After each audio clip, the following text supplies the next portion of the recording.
Hello, this is Nan Whaley, Mayor of Dayton, Ohio. I think this is our fourth press conference of the day, and I've seen some of you at every single one of them, so appreciate your diligence in getting the word out and getting the correct information out from your news outlets. I want to introduce who's with me this afternoon. City Manager Shelley Dickstein, U.S. Senator Sherrod Brown, U.S. Senator Rob Portman, Deputy Chief Matt Carper, State Representative Phil Plummer, and former County Sheriff and Congressman Mike Turner. I just want to take a moment to talk about the outpouring of support we've seen across the country.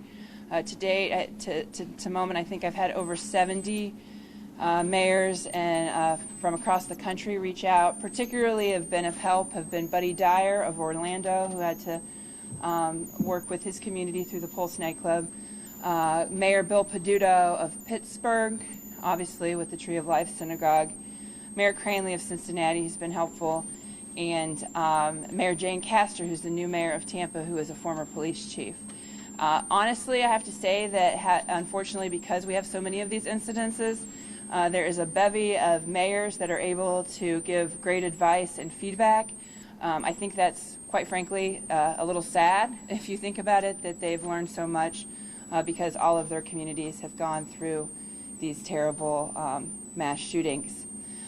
Today at 2 o'clock, I was very appreciative that Senators Brown, Senators Portman, and Congressman Turner, as well as U.S. Attorney Ben Glassman, the FBI and ATF, came together for a briefing with Chief Beal and Chief Carper. We then walked the scene of the site in the Oregon District, so the senators and congressmen could get a good sense of exactly what happened on the ground. And I want to say how much I appreciate their support and their calls and what can I do questions during this day. It's meant a lot to me personally, and I know it's been a lot to the citizens of Dayton. With that, I'd like to invite Senator Sherrod Brown to come forward and say a few words. Thank you, Mayor. This is obviously a terribly difficult time for this community, and I so appreciate especially police and fire and the rescue operations, how quickly the police department, police officers on the scene so courageously stood up and did the right thing and saved literally potentially hundreds of lives with the amount of ammunition the shooter had, and how quickly they responded, and how what a short period of time from the first shot to the last shot. So it really does tell me a lot about local public servants, police and fire and rescue operations. We had, the mayor tells us 20 first responders from the region came, in addition to the 6 or 7 from the city of Dayton that arrived all within 20 minutes to save lives. So that's what local communities do, which come together like this. The mayor took us all to walk through the Oregon District. It's in many ways the center of Dayton in terms of evenings and small businesses. Every single business in that area just about is locally owned and with the vibrancy of local ownership, and what that means. And they're all coming together as they will tonight at the vigil, but for the next many days, the way that Dayton came together after the tornado and in dealing with the KKK rally a few weeks ago. My first talk with the mayor today, the first thing she told me, other than expressing the grief and the heartache of this community, was how she had gotten literally dozens of texts, emails, and phone calls from mayors around the country, almost all of whom have had something like this happen in their communities. And so our first response, I'll speak for myself, Connie's my first response, of course, is sadness and hearts and prayers and thoughts for families and the community overall, including police and fire, and how they respond to this in the weeks ahead from the trauma that they've seen as public servants. My next thought was anger at our country and society and our Congress for not doing anything about this. The House of Representatives has passed a bill to do background checks, overwhelmingly bipartisanly. I've called on Senator McConnell to bring the Senate back into session. We can pass that in one afternoon, background checks. The President of the United States could sign it that day. There's just no reason we shouldn't be doing that. So we certainly pray for the victims and care about the victims, but Congress needs to do something.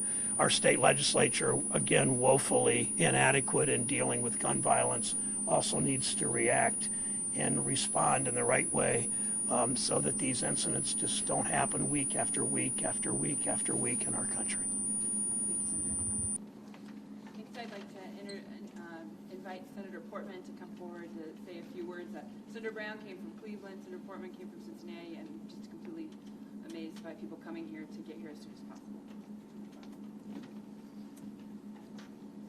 The Miami Valley is in mourning today after the tragedy of last night's shooting.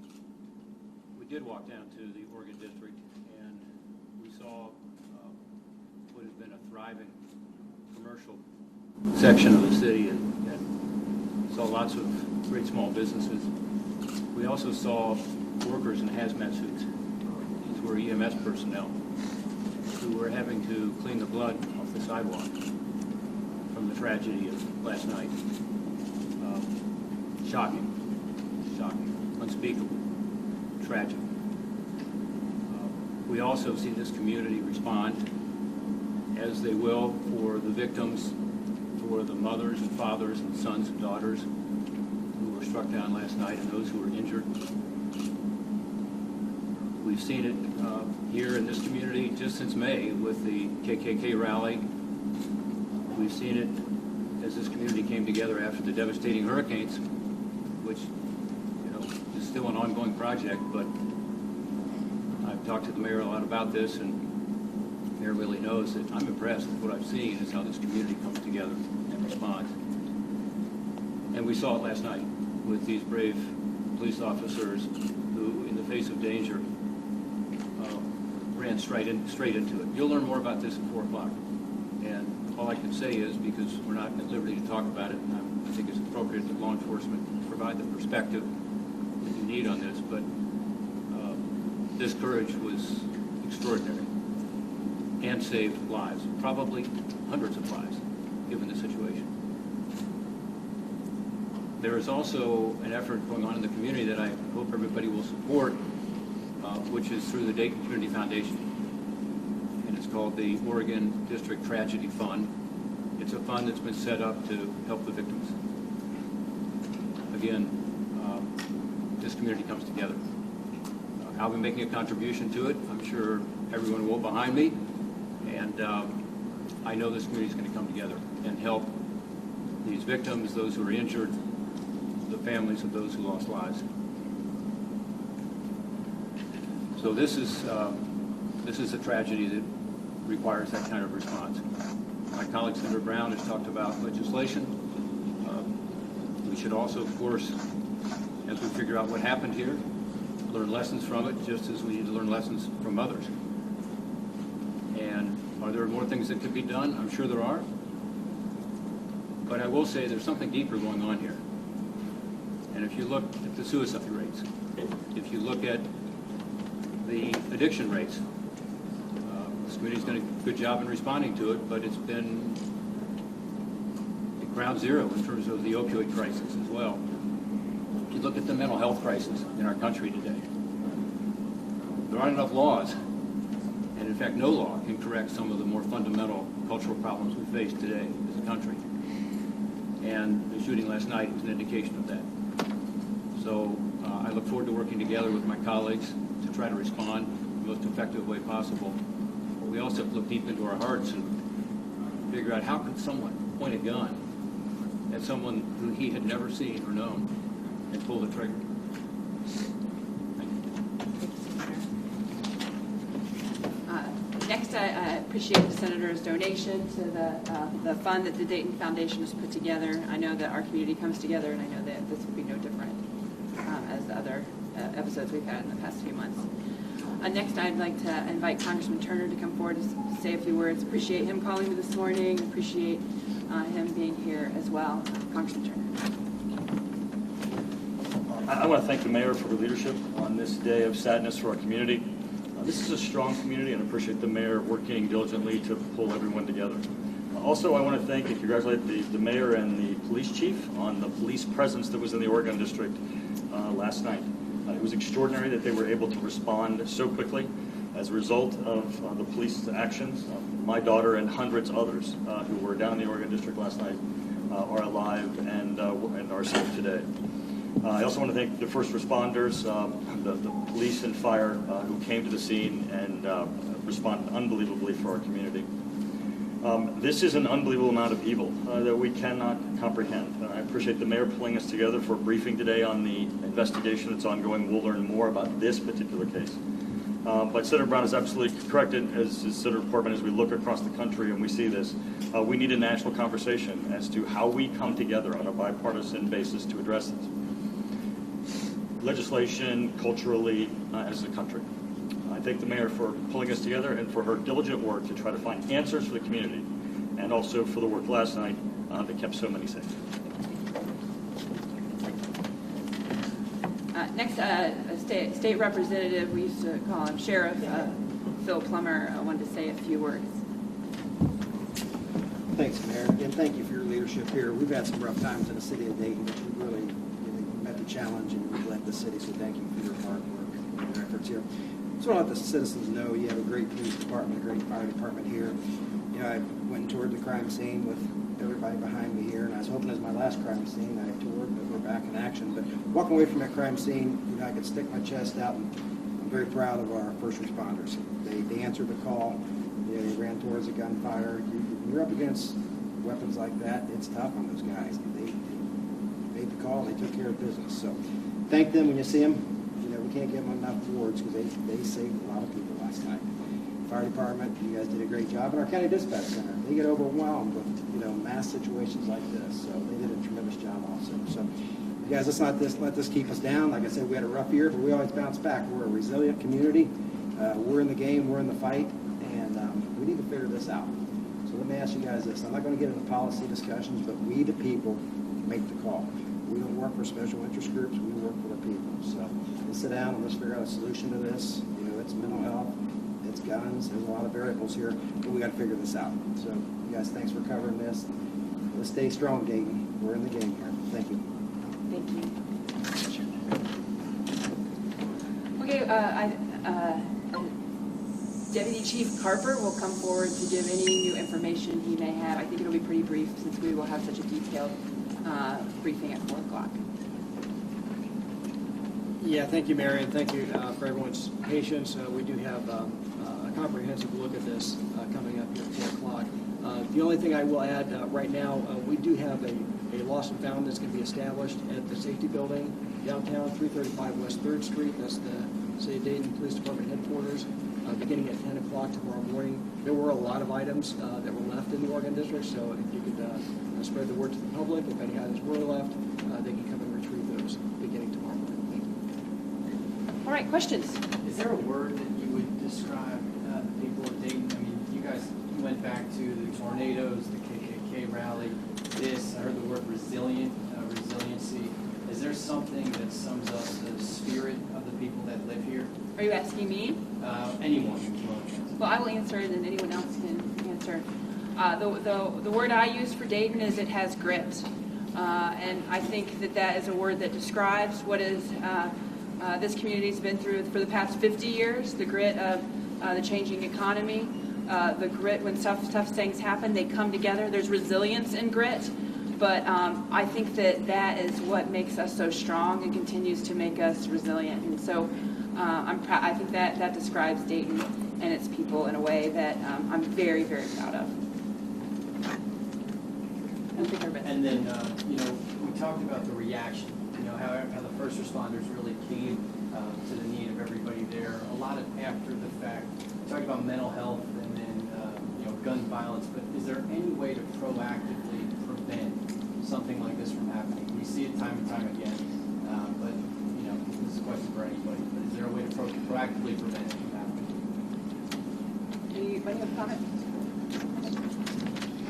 You know, we need to do what's right. You know, civilians walking around body armor, we call that clues. So, you know, why does a civilian have body armor? You know, somebody is not acting right now, high-powered weapons, reach out to them. We all know when somebody's having problems. We have to be a community and support people. Let's start doing what's right. You know, I watched some of the news conferences from the shooter's neighborhood, and they kind of said the guy had some problems. But we failed to step up and do what's right and address those problems. You know, the guy may need somebody to help him out, give him a hand up. So, you know, if something doesn't seem right, make a call, call the police. That's what we're here for, call us. We have professionals here, counselors. You know, if it isn't right, just reach out to us. Question. I had one other Yes, thing. Senator.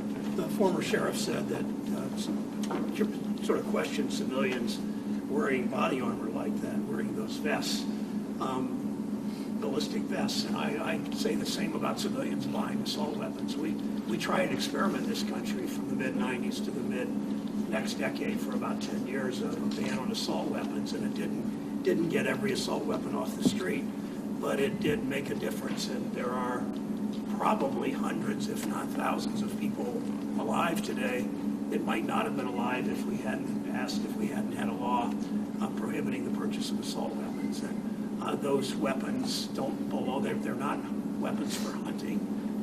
We don't question people having a gun to hunt. We don't question people having a gun to protect themselves. But civilians carrying assault weapons, and it just again speaks to the courage of the police department with pistols or other weapons, but nothing like taking on a guy with an assault weapon. And why do we put our police in that situation too, where civilians carry these weapons of war?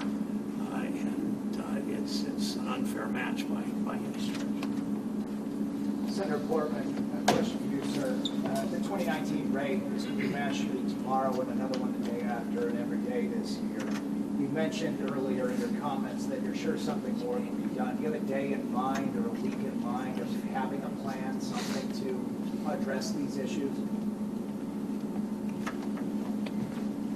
Well, as I said earlier, I think it requires a comprehensive approach because the tragedies you're talking about, each is different, and we don't know all the facts here yet, but what we do know, which I've seen in public reports, so I can say this, he shot his sister.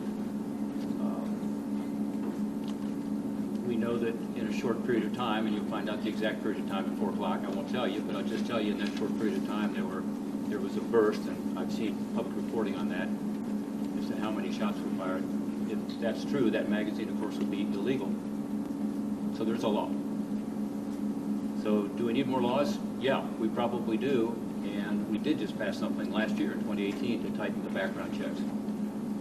And I think there's a consensus now that we need background checks to make sure the wrong people don't have access to weapons. You'll learn more at 4 o'clock about whether he would have been caught up in that background check or not. But my point is, it's not just about laws. It's about something deeper. And mental health was mentioned earlier. We have a crisis in this country. There's no question about it. You know, people have talked about the deaths of despair, and they talk about the suicide rates, they talk about the addiction rates, and they talk about the mental health issues that are causing some of these. So this is a broader discussion that needs to be had. And I hope that when we get back, we will have that discussion. And we'll have it at the state level. We'll have it at every level. But we also have to have it in our communities and in our homes and in our hearts. And former sheriff, now Representative Plummer, talked about that. You know, in almost every one of these cases, there is, as you look back on it, some indication of a mental health problem. In some cases, actually, there have been investigations of individuals that unfortunately did not result in that person, being treated the way he or she should have been. Parkland's an example of that. We don't know in this case yet enough. But again, from public reporting and what former sheriff, now representative, just told us, there were indications apparently. So how do we, in terms of prevention, how do we actually identify those individuals, get them the help they need, which is mental health treatment, which is sometimes with these red flag laws and other things to literally keep them in a situation where they can't harm others. Sometimes that means incarcerating. So there are needs for us to look at this on a broader basis. Congressman Turner, you've been working on this issue obviously in Congress, but can you talk, I don't know how comfortable you are talking about how not only does this one hit home in your hometown, but obviously with your family as well. Excuse me. Well, Senator Portman was saying this is a very difficult legislative issue. That's why I think we need a national conversation. The legislation that was passed in the House that's currently pending in the Senate would not have affected this situation. Senator Portman pointed out that in Ohio also, the magazine that was used is already illegal. There has to be, though, a legislative, broader conversation where we can find where we can have an impact. I think what the sheriff is saying is also incredibly important. And if there's a neighbor or a friend who you believe poses a risk, take that first step.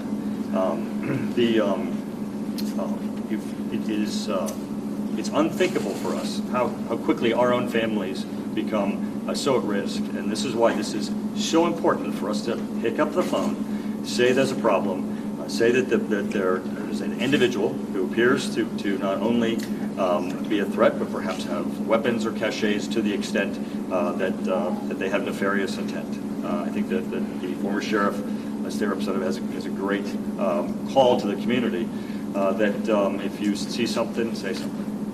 To what extent was Okay, the we're shooter gonna unknown? take like one more question. Yes? To what extent was the shooter unknown entity, the law enforcement or the community meetings? Do you have an arrest history or anything along? Yeah, we'll present that at 4 o'clock. And I think we're actually getting Yep. ready for the 4 o'clock briefing. So rather than put you off to 4 o'clock, maybe we should put it off to 4 o'clock so we can present what we have, and that'll answer a lot of questions. And I just want to thank the senators and congressmen for coming this evening and this afternoon, and appreciate it, and I'll see you guys at 4.